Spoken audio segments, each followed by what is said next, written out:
All right, I've got a quick little game with Breya. I'm not really going to bring up the deck list because I'm fooling around with all kinds of just strange ideas and stuff. I was trying to. I actually had a friend who wanted me to power the deck down a little bit so that we could so that he could be a little bit more competitive, so we could just do some playtesting offline. So the version I'm using is a lot weaker than it normally is, but that's neither here nor there. What's actually interesting is how this game plays out against Monoblue, and I think the way that I'll title the video should explain it all. But so I'm playing against Monoblue Muzio Visionary Architect, who I think is a solid card for a Monoblue deck, but I don't believe is all that good of a commander.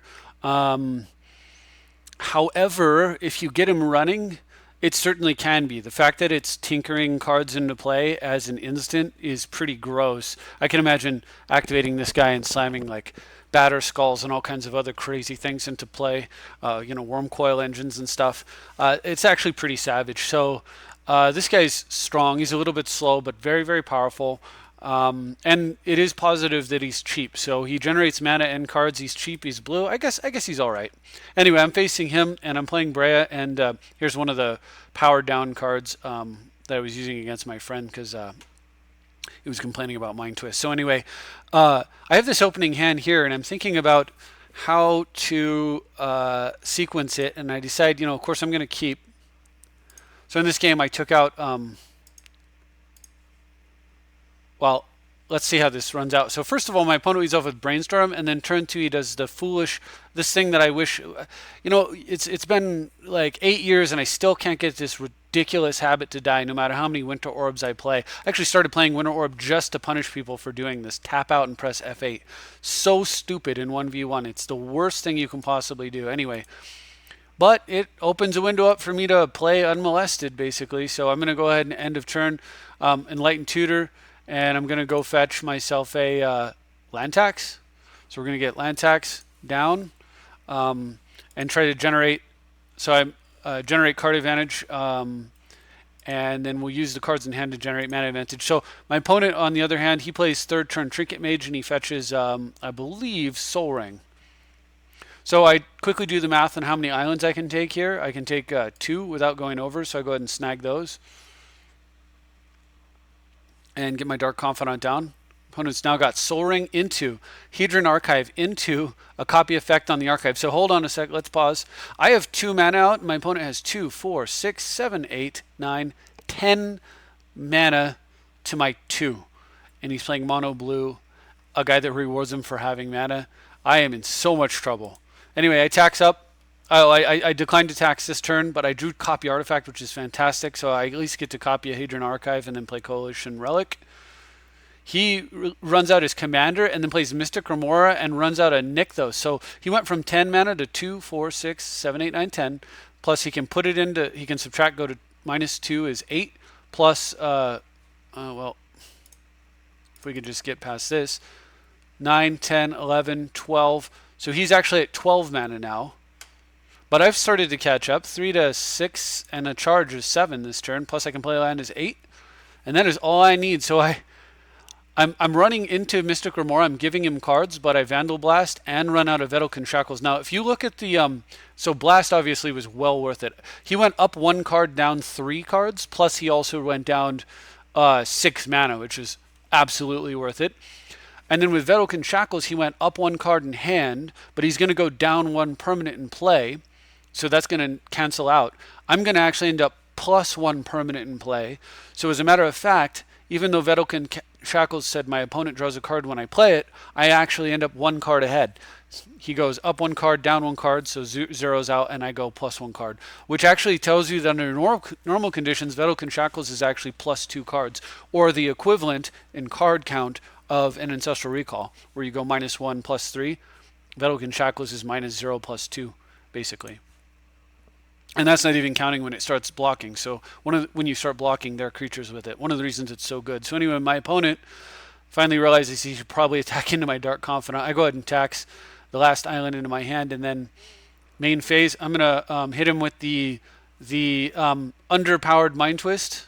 But I actually have been kind of liking Rakdos. And what I'm trying to determine with Rakdos here is whether or not I actually want to run Rakdos and Mind Twist together in the same deck. It's a very powerful effect. And the fact that it's a fireball has come up. It came up in a game where I attacked my opponent with Breya.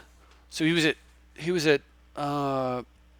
had taken some damage already, but I attacked him with Breya, and then end of turn I sacked the flyers to hit him for 3. So that was 6, the Breya and the 2 flyers. End of turn I hit him with the 2 flyers that I sacked, plus Breya and like a Felwar Stone or something, dealing 6 more to him. So he had taken 12, which dropped him down to it wasn't 18 though, it dropped him down to 13. And then next turn I Rakdos returned him for 13 and killed him, which was kind of awesome. So there is that. I'm just trying to figure out, do I want to play one? Do I want to play both? Should I play Rakdos Return, Mind Twist, and Amnesia for the discard? Or do I look at Rakdos Return as a Planeswalker killing fireball that just so happens to have the discard effect? And like I said, and double up, or what? The other thing that is kind of cool about this card, though, is that you can muddle the mixture for it. So I do like that. Anyway, so I figure he's going to draw a card off Mystic Remora, so I'll actually X equals 4, even though he has 3 cards in hand. Let's get back to the game. I'll now steal Mizio. And just like that, my opponent has no cards in hand, no commander, no artifacts that do anything, a Mystic Remora that I'm safely able to ignore, and this was all off a 1 land hand keep where I actually didn't play a land for a turn just so I could tax. But more interestingly than that, and I think I'm going to add this to the title of the video, so if I did, I apologize, but I played this entire game without playing a single blue spell. That's my opponent's. So none of this is blue, except for the copy artifact, which it's not blue once it resolves. So we can probably safely say no blue spells were played. But I think that's kind of amazing that I beat the Monoblue player with a Soul Ring draw who gets 12 mana to 12 or 10 mana to my 3, and a Mystic Remora against this deck. And he lost without me playing a single blue card. So definitely shows the power of Breya, and it shows why if you hear people portray this as, oh yeah, just counter everything in a control deck, in my opinion, they really have no idea what they're talking about, and certainly have no idea what they're doing if that's how they try to play it. So anyway, that is not, in fact, what control is typically about. Counters are very important, but this is not the whole story. So anyway, I hope you enjoyed this quick little video. It's kind of a lot of fun. I'll get the deck list up when I'm not joking around with test cards and when I have a more serious thing. But if you are interested in testing Rakdos Return alongside, I don't think it's a replacement for Mind Twist. That was just a happy circumstance where I power my deck down to try some testing, and then I find out that maybe I actually should be running the card. So if you are interested in testing, I certainly recommend it. See if you can find a slot for it.